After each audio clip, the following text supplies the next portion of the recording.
સુરતના દરિયામાં મોજેલી માછલી એક ડોલ્ફિનની મોજ જોવા મળી હતી। હજરા મગદલા દરિયામાં બી ડોલ્ફિન જોવા મળતા લોકોએ ભારે કુતૂહલ સાથે વિડીયો બનાવ્યા હતા। હાલ આ વિડીયો સોશિયલ મીડિયામાં વાયરલ થયો છે। ઉલ્લેખનીય છે કે હજરા દરિયામાં ડોલ્ફિન ક્યારેક જોવા મળે છે। ગતરોજ હજીરા મગદલા દરિયામાં હોડી સ્પર્ધા યોજાઈ હતી। મોટી સંખ્યામાં લોકો જોડાયા હતા।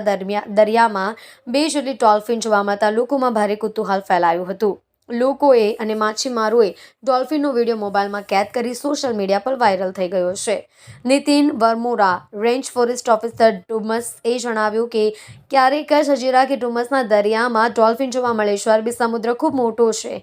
કચ્છના અખાત સુધીમાં જ્યારે ડોલ્ફિન હજીરા કે ડુમસ સુધી આવી જાય છે, જો કે દરિયાના કાંઠા સુધી આછી આવતી હોય છે। વધુમાં જણાવ્યું હતું કે ડોલ્ફિન ચોખ્ખા પાણીમાં રહે છે। હજીરાના દરિયાકાંઠા સુધી પહોંચી ગઈ તે એક કુતૂહલ કહેવાય। કાંઠા પર તો ઓછી પણ માછીમારી દરિયામાં અંદર સુધી જાય તેમને ડોલ્ફિન જોવા મળે છે। અત્રે ઉલ્લેખનીય છે કે 6 જાન્યુઆરી 2023માં ડુમસના દરિયા કિનારે ડોલ્ફિનના 2 બચ્ચા તણાઈ આવ્યા હતા।